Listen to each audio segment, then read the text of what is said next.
look at all the research that existed and say, what can we conclude from the research on impacting character in students in schools? And that project was called What Works in Character Education. It was a way to take the specific implementation strategies that research said are effective and cluster them into 6 big groups by going up to a higher level of abstraction. And that's what the primed is.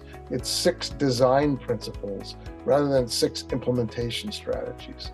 I found myself from very early on in my educational career, when I went off to university, being intrigued with issues of ethics, right and wrong. So I'm Jewish, and in the old Hebrew tradition, there's a notion called tikkun olam, which means to heal the world. But the idea is that every human being is brought into this world with an obligation to add value to the world, to make it better, to heal the problems in the world. And I realized that was the best way to capture my motivation, because my motivation really was to say, how can I leverage my knowledge and talents to try to help more people become good human beings? And I've always felt that we should think about children from an organic perspective, not from a mechanical perspective. I think they are complex, organic entities, and we want to nurture and guide their development. So I decided that character education is us nurturing flourishing. We want the child to flourish, to bloom in an organic sense. And what we particularly want to focus is the flourishing of their goodness, of human goodness. Is condensed all of the best practices into 6 broad design principles. The word itself doesn't mean anything. It just was a memory device. So the P is for prioritization, the R for relationships, the I for intrinsic motivation, M for modeling, E for empowerment, and the D is for developmental pedagogy. The word primed is all in capital letters, but the P is a slightly larger font. And the idea of that is the P is more important because it has 2 meanings.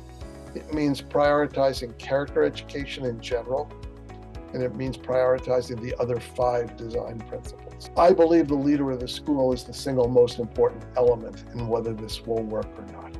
Okay? I have never seen a great school without a great leader. We also have a model that my colleague Melinda Beer created, which gets more to your question, which has to do with the virtues a character education leader. And she uses the servant leadership model. So I'd say servant leadership is probably the first main answer. I think they need to know what character education is. I think they need to authentically prioritize it. And then I think they need some of the personal strengths of a servant leader to do this optimally. Most schools and most educators authentically care about children. Good hearts, golden hearts for children. And they therefore assume that good relationships will develop. And mostly they're right, except for the people who need those relationships most. We have to build relational structures. We have to include everybody who's part of the family of the school. I'll give you a few quick examples. One is at primary schools where we do buddying across grade levels. At the secondary level, we often have homerooms or advisories. And the last one is to do a survey of which students have a close relationship with which adults in the building. One of the things that schools tend to do, and this goes back to my notion of not having a knowledge of their implicit theory of the child, is they tend to rely very heavily on extrinsic motivators, things that are consequences for the child that have no relevance to what they did. And what we know from research is that it's not effective. And in fact, some of those things actually reduce the development of character. They block it.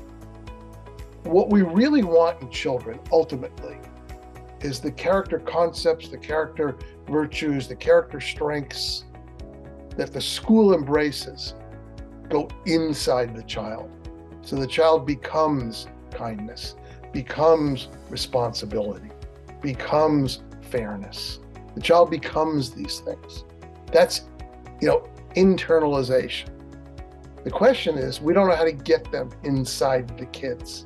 So we need to get the kids to have it go inside them. Then they are intrinsically motivated. They're motivated because it's who I am and what I value, not because I'm going to get something for it. I think there are 3 steps to, the optimal implementation of this work. The first step we talked about already is the leader. So we need the leader to be fully on board, to be fully informed, to have the personal characteristics and professional characteristics. But the second step is the leader working with the adult culture. So the leader now works with the adults, because the adults take care of the kids. So you have to build that culture. And essentially what you're doing is getting the adults to buy into the fact that they have to be the character they want the kids to be.